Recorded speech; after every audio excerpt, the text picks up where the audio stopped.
Change your brain, change the world. So, how's everybody doing? Outstanding?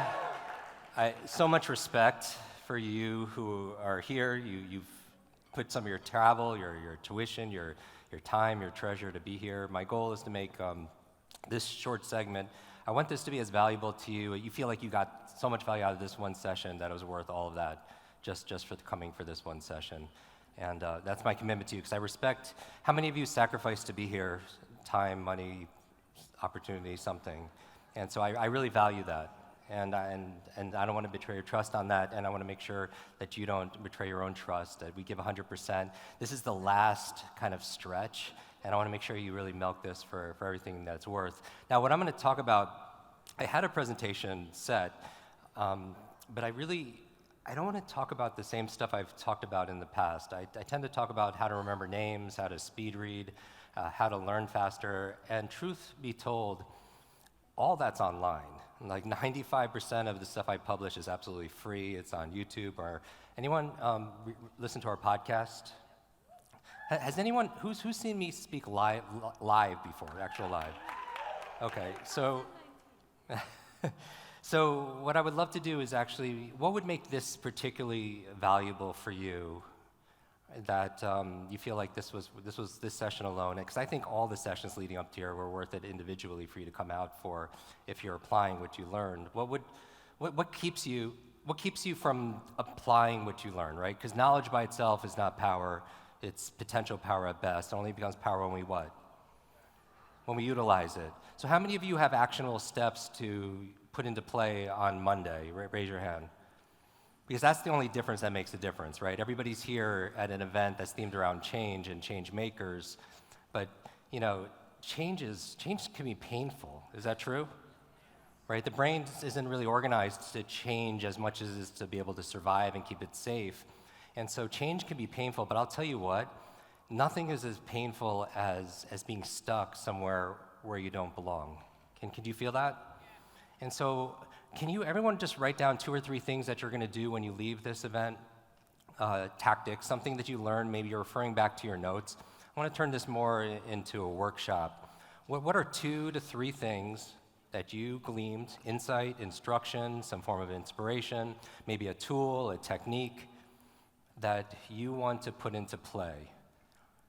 Now, as you're doing that, honest to God, how many of you feel like you're not really sure, maybe you're doubting if you're going to follow through on those things? That you've had an incident where you listen to a podcast, you read a book, you talk to a friend, and you decide you're going to do something, but you don't actually do it consistently, right? And I think consistency is power. That if you're persistent, you could achieve it, but if you're consistent, you get to keep it.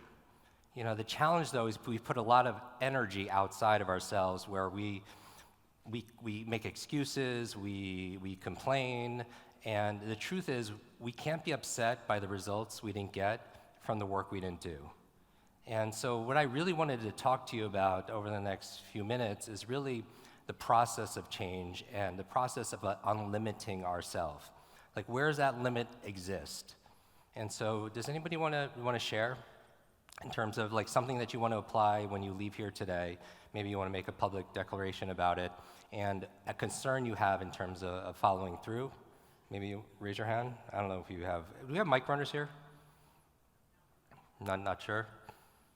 All right. What keeps us? Shout it out loud. Like, this is a very intimate group here, and you are all high achievers. You self-selected to be here. You're here when you could be doing something else. What's the difference that makes the difference? What keeps us from changing? Rejection. What else?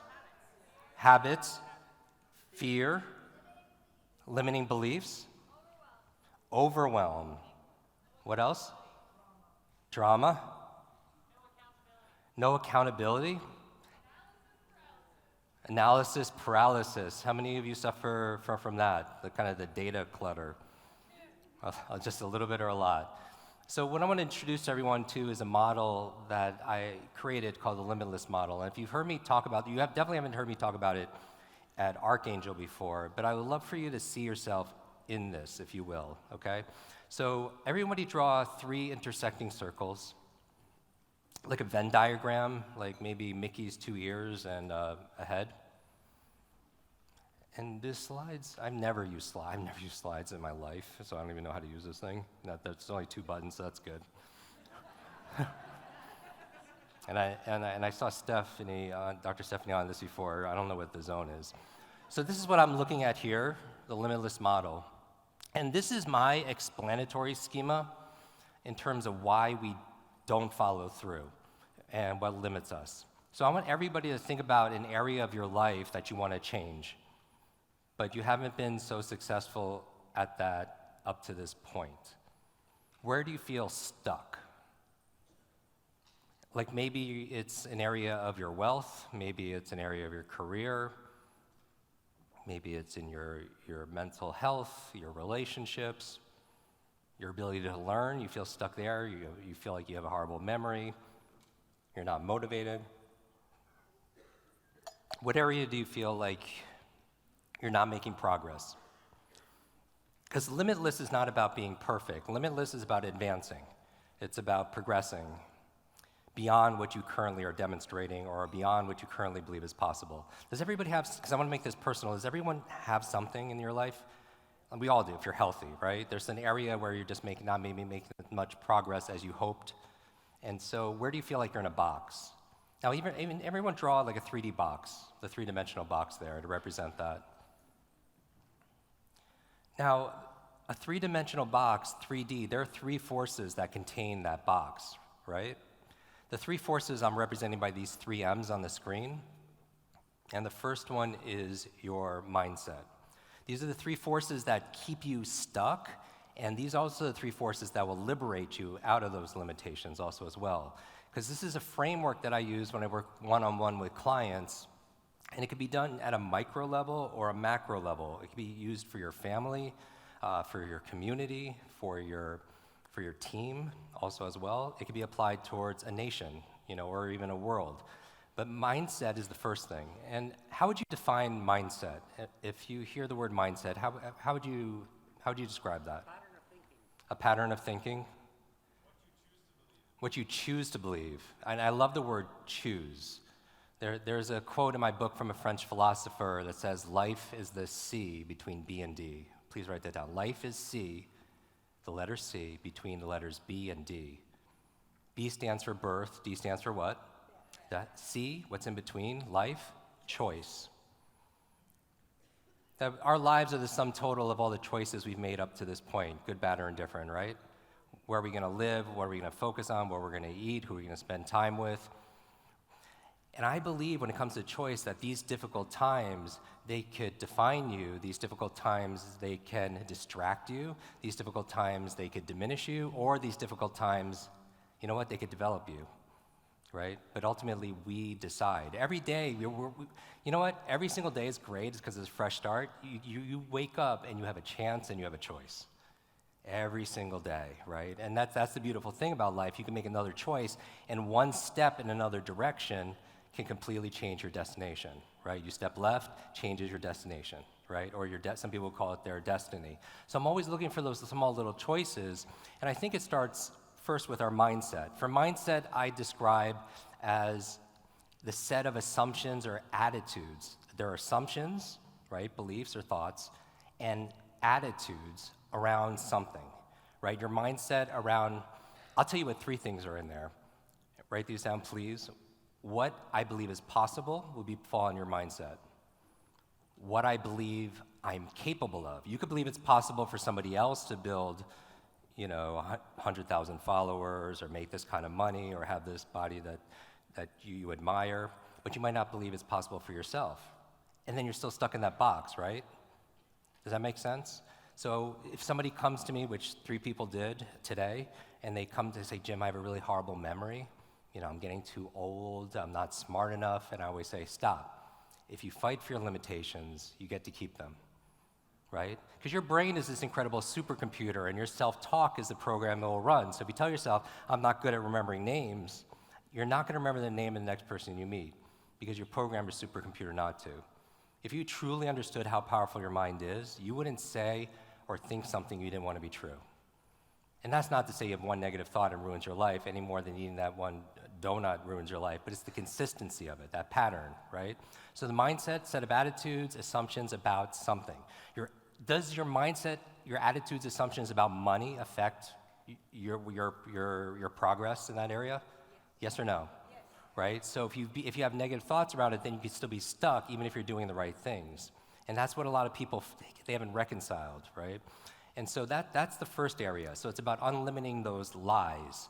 And I call them lies because everything stands for, it's an acronym for me. Limiting ideas entertained.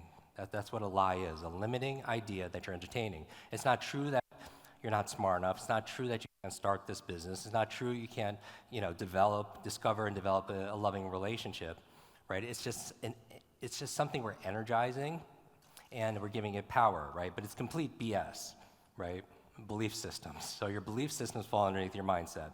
Now, somebody could have a limitless mindset, but you notice the second circle there in the blue is motivation, right? Because you could have a limitless mindset about, I can remember names, I can read faster, I could build this business, test, but you're not motivated to do any of those things. How many people struggle with that area? How many of you sometimes procrastinate? Raise your hand. Right? Look around. So the idea here is, why do we put things off that we know we should do?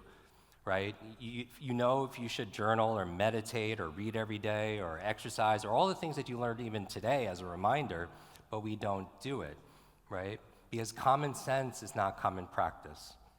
Common sense is not common practice, but it's the only thing that changes, right? And so it could be very hard, because I think, you know what? Life is difficult for one or two reasons. Either because you're leaving your comfort zone and life gets hard, right? Or life is hard because you're staying in your comfort zone. Does that make sense? Because when I think about motivation, I think about purpose, I think about drive. And it starts for me, there are 3 keys for limitless motivation. And this goes for yourself, this goes for your kids, this goes if you want to motivate someone to buy, this goes if you want to motivate somebody your children to clean their room. You need 3 steps, 3 parts. And here's the formula. P, the letter P, times E times S3. P times E times S3. Now, for those of you familiar with my work, what does the P stand for? Purpose. So, how many of you want to be better at, how many of you came here like to have a better memory? Raise your hand. How many of you came here, forgot why you came here today? But remembering names, is that important in business? Yes or no? A little bit or a lot? Because how are you going to show somebody you care for their future, their health, their family, whatever it is you have to offer them if you don't care enough just to remember what?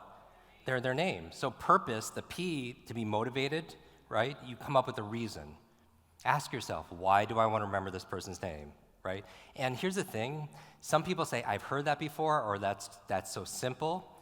What keeps us from mastery or a level of expertise and effectiveness is this idea like, oh, I know this already, right? Because the people who are really amazing at what they do, genius leaves clues. And I really do believe that those people who exhibit genius levels of proficiency, knowledge, skills, ability, results in their life in any area, they never get bored of the fundamentals, right? And so going back to this, ask yourself, why do I want to remember this person's name, right? You have a purpose. You have maybe to show the person respect. Maybe it's to make a new friend. Maybe it's to get a referral. Maybe it's to practice these things, that I learned at Archangel, right? If you can't come up with a reason, what's going to happen? You won't. You won't remember. Write this down. Reasons reap results. If somebody doesn't have a reason to buy, they're not going to do it. Because it can't even be intellectual either. Because a lot of you know why intellectually, but if it just stays here in your mind, people don't often change. In fact, how many of you are in sales or some kind of business development, or you're starting your own business? People don't buy logically, they buy what? Emotionally, and they justify logically. Because we are not logical, we are biological, right? You've heard the other speakers earlier today talk about dopamine, oxytocin, serotonin, endorphins, right? So we have this chemical feeling soup, but it has to go from your head to your heart to your hands, right? That's the success formula. That's those 3 M's. Mindset's head, right? The motivation is in your heart, and the methods is what you're doing with your hands. But if you are procrastinating and you have a vision of your life in your head, and you have KPIs, you have goals, you have vision board, whatever it is you have affirmations in your head, but if you're not acting consistently with your hands, then check in with the second H, which is your heart, right? That's why all learning is state dependent, just like all life. If you don't feel it, you're not going to remember it. If you don't feel it, you're not going to do it consistently, right? And so I'm always trying to tap into this. So if you can know it here, but if you allow yourself to feel it inside, then you're more likely to follow through. So that's the P, is purpose. The E in the formula stands for what? Energy. Energy, how important is it to have energy to follow through and be motivated? When you don't get a good night's sleep, how motivated are you the next day to do things? If you ate a big processed meal and you're in a food coma, right? You ate all this junk food, and it's not even like junk food. There's junk and then there's food. But if you're in a food coma, are you very motivated to be able to work out or to read 30 minutes that day and to study your field? No, right? So you have to optimize your energy.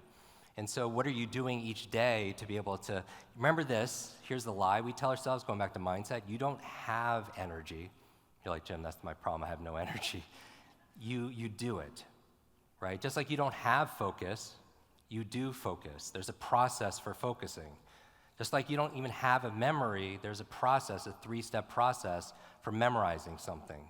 But sometimes we put ourselves in a trance by using the words, saying, I don't have these things. So what you do, this is about transcending. This today, tomorrow is about transcend. It's about ending the trance. Like, where did this hypnosis come from that you're not enough?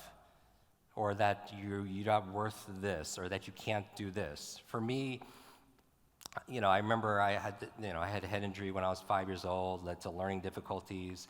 And I remember, you've heard me say this before, when I was 9 years old, a teacher was coming to my defense because I was being teased for slowing down the class pretty harshly by the other kids.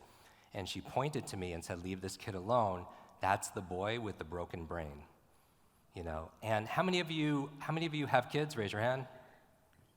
How many of you once were a kid? Raise your hand.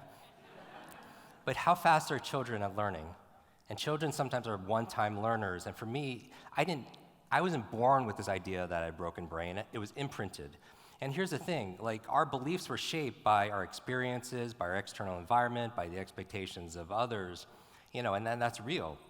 And the challenge is adults have to be very careful with their external words because they become a child's internal words.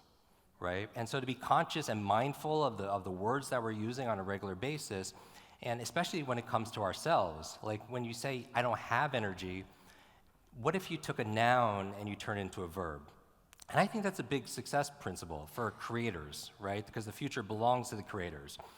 You take the nouns in your life, which are static, and you turn them into verbs. So I don't have energy, I do it. I generate energy, right? I don't have focus, there's a process for focusing. And then you learn that there's a method behind what looks like magic. When somebody has an incredible level of energy, or they have incredible levels of focus or success, there's something that they're doing because genius leaves clues, right? The idea that if anyone's great at something, you could figure out what's their mindset, motivation, and the methods they're using to be able to create that result. That's why we do a lot of podcasts on energy, how to optimize your sleep, right? How to be able to manage your stress. What are the best foods that are, the area of neuronutrition? Because some foods actually cause stress, and other foods actually help mitigate and be able to reduce stress and anxiety in your body. And all this information is out there again, but my thing is I know many of you have forgotten more about success and personal development than most people outside this room will ever learn. And I feel like you owe yourself, this idea is using this deep immersion, right? Coming back here to, where there's no distractions around, your positive peer group to make those kind of choices. Because, what if you fast forward 5 years from now? Here's a thought experiment for those of you who are motivated to stay the same for fear. Use fear to your advantage and say, what if you fast forward 5 years or 10 years and your life is exactly the same? How does that feel? For most people who would come to an event like this, they're probably not very happy about it. And what little things can you do? Because people don't realize little by little, a little becomes a lot, right? Even giving 1 extra % each day adds up to big things. Meaning that if somebody is, let's say somebody gives what their normal 100% is, but they go 1 step above and they go 1.01, and then you do that exponentially over whatever, let's say maybe it's 30 days, then you have over 365 days. How big of an impact is that? Just improving just 1%, compounded over 365 days. If you do the math, it's over 30 times the kind of results. But here's the challenge. If you do, let's say, 1% less every day, and you're only doing 0.99 to the 365 power, you're almost down to 0, right? But that's the power of compounding, right? Little by little, a little becomes a lot. So those little things that you do each day add up to big things. And that's really the point. So going back to energy, what's the little things you can do to generate energy?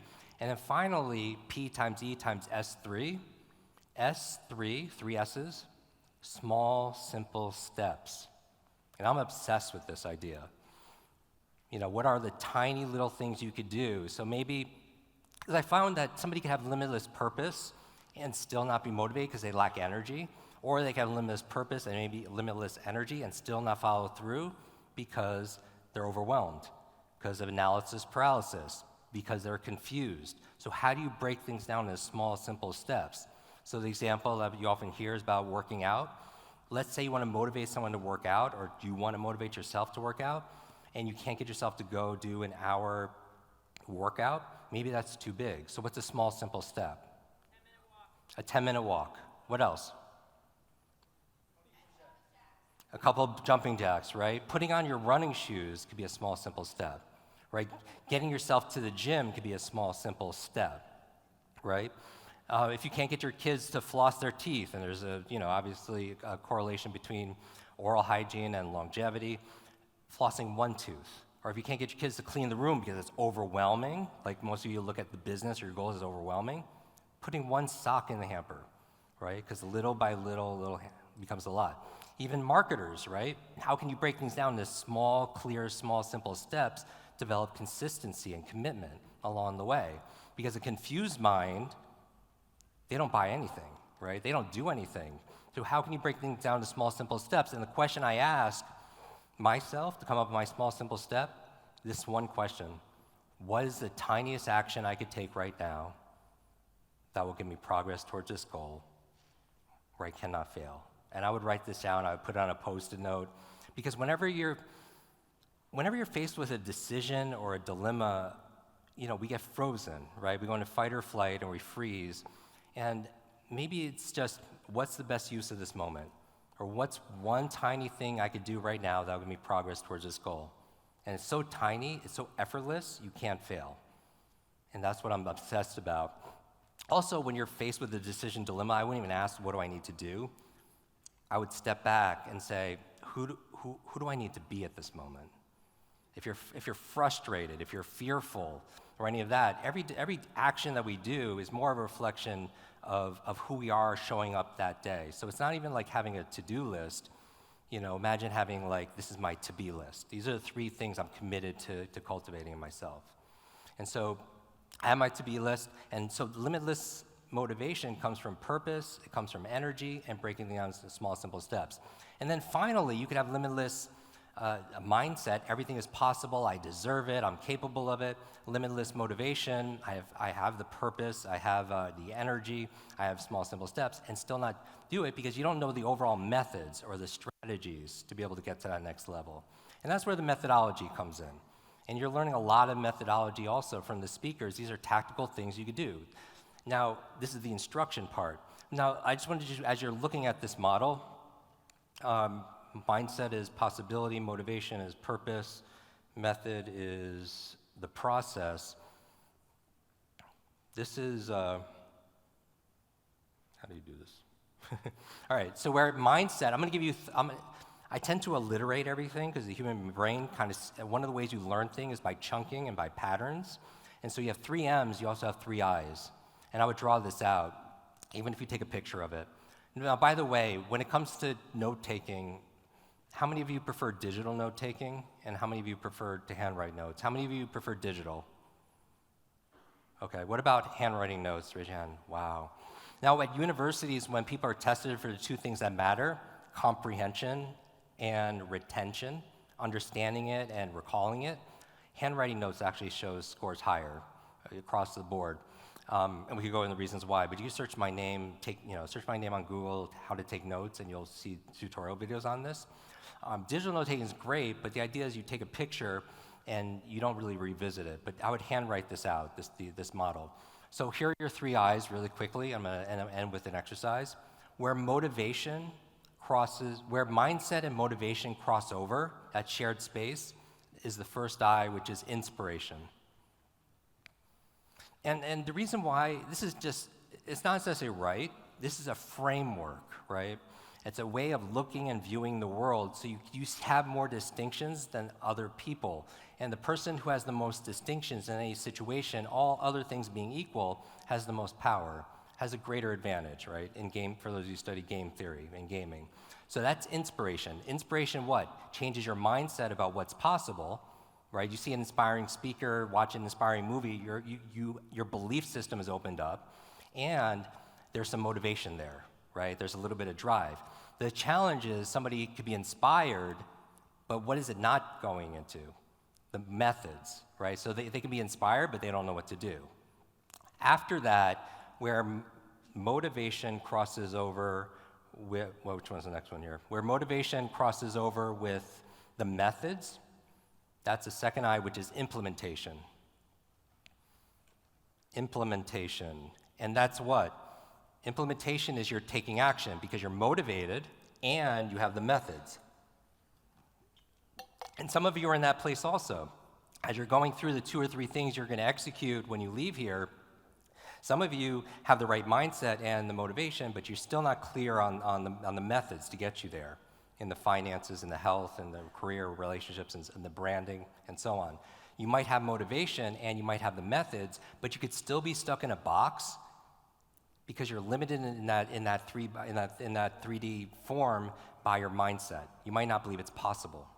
You might not believe you deserve it, right? Or you might not believe you're capable of it.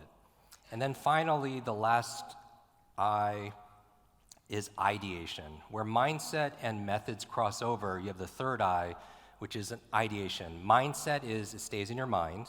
You believe it's possible. Method is you know what to do, but it just stays an idea. Because that's not touching the what? What's left out? Motivation, right? You're lacking the motivation. Now, where all of them collide in the middle, that's really the limitless state. And that's really the goal that I want to help people to get to, where they step into their power, because that's where they've unlimited more of their mindset, their motivation, and their methods. Now, this is a work in progress, right? Because learning like life is sometimes messy, and it's never that clear cut. But here's the thing, my only goal from this session is if there's a gap between where you are and where you want to be, meaning there's a limit, and this is about redrawing the borders and boundaries about what's possible so you could change, for the better, then it gives you a lens to say, hey, I'm not making progress here, or this person's not making progress, this client or this family member, is it a mindset issue? Do they not believe it's possible? Do they not believe they're capable of doing it? Do they not feel like that they deserve it? And then you could address it with whatever modality, right? You could use EFT, right? How many of you are familiar with tapping? You could use self-hypnosis, EMDR. There's so many different tools once you know what to address, right? Or somebody could say, like, hey, this person has the right mindset, but they're lacking they're lacking the purpose, right? They know it intellectually why they should meditate, why they should read, or why they should exercise every single day, or buy, or whatever, but they're not feeling it, right? Or maybe they lack energy. They're just exhausted, and they have to prioritize self-care. And this could go on a macro level also, because this could be a country, right? A country has a set of assumptions and attitudes about something, about what's fair, or about money, or about power, right? Or it could be some people in leadership, they don't feel the purpose, or they don't have the energy or the resources, which could include capital, or they're making it really, really super complicated, not breaking it down into small actionable steps. And that could be for your kids also as well. And then finally, maybe the methods you're using, you have limitless mindset and motivation, but you're using old methods of marketing, right? Old methods of sales, card closing, or copy, right? Or eating, right? Or fast, whatever it happens to be. For me, it happens to be old methods. Most people are using old methods of reading, right? And that's why when we train people to read 3 times faster with better comprehension, they don't even think it's possible, so I have to deal with their mindset and create videos around addressing that, or give them reasons or purpose, breaking things down into small, simple steps, because they're using methods that they learned when they were, how old were you? Are you born with the ability to read, for instance? No. How old were you the last time you took training, though, in it? How old were you in class, taking a class called reading? 6? So the difficulty and demand has increased a lot, but how we're reading it is the same. So we live in an age of autonomous electric cars, spaceships, going to Mars, but our vehicle choice when it comes to learning is often like a horse and buggy.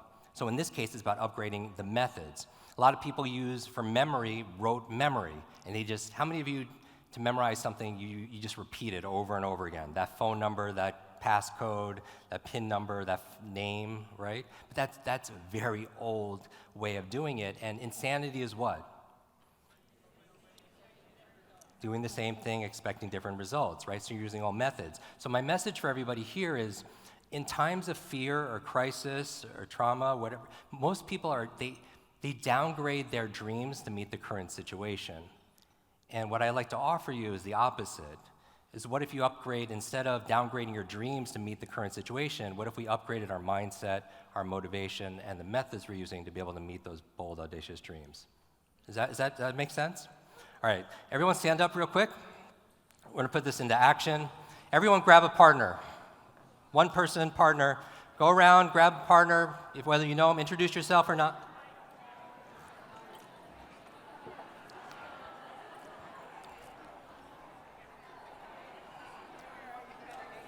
Raise your hand if you need a partner.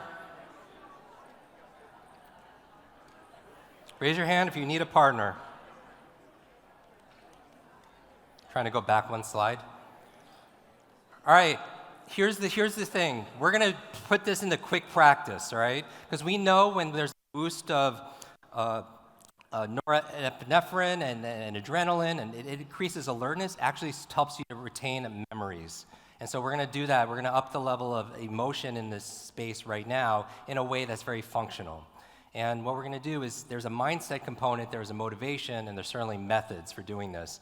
Now, there have been talks today about winning, and you want to be able to win. And that's all you do is you win. And I really do believe you either win or you learn, right? You either win or you learn. So what we're going to do is we're going to play a game that you all know. You're very familiar with this game. It's called rock, paper, what?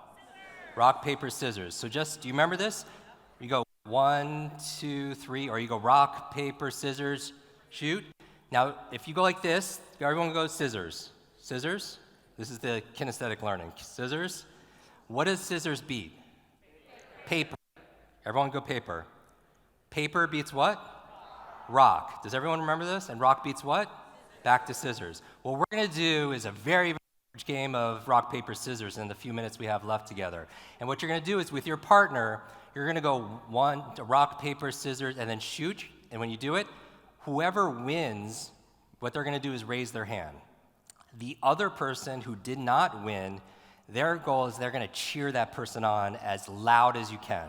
All right? Because this environment, this positive peer group is everything, because winning really is about supporting other people.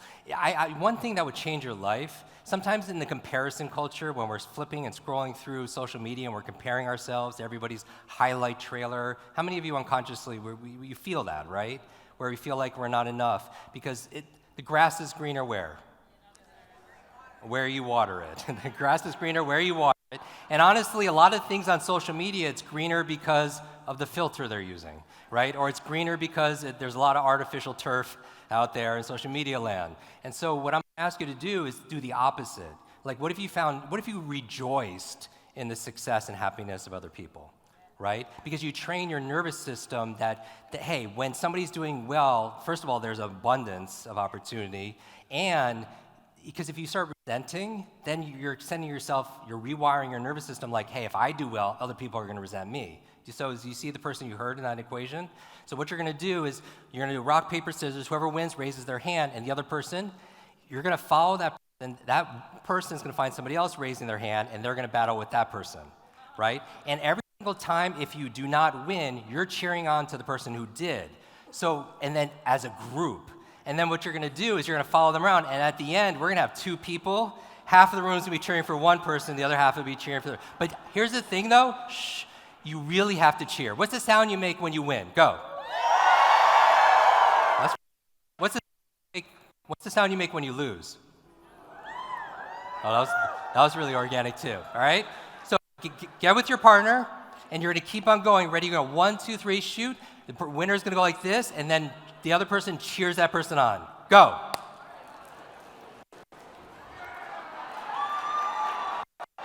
Go, go, go. Find another person to play against.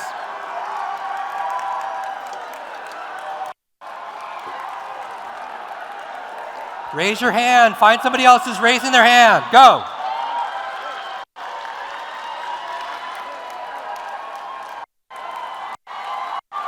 Keep going, keep going. Louder, louder.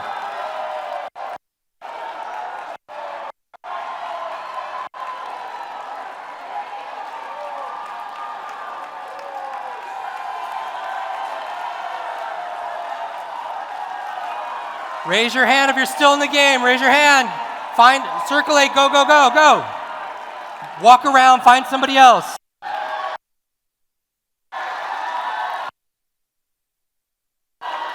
Walk around, find somebody else. High. Raise your hand high.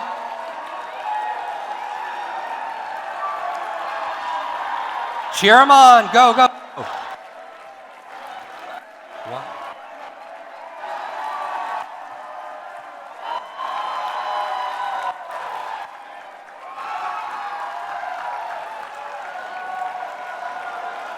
Raise your hand. Find somebody else. Keep the battle going.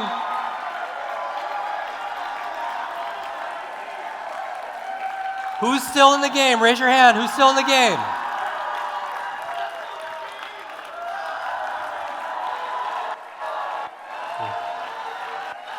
Go, go, go. Cheer them on. Raise your hand if you're in it. Raise your hand if you're in it.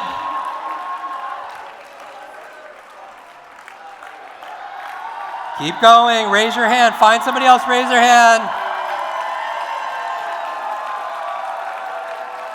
Work your way up to the front. Who else is still in it?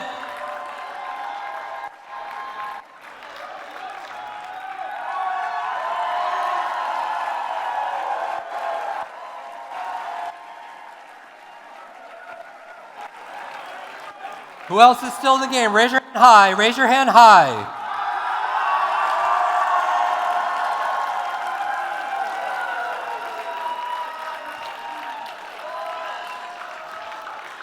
Raise your hand high if you're still in the game. Raise your hand high.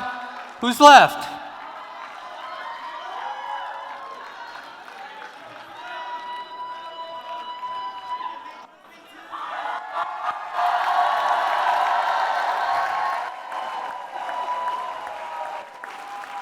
Anybody still in the game? Raise your hand high. Who's in it? One? Anybody else in the game? That's it? Let's give a hand, a round of applause. Let's go. The whole room.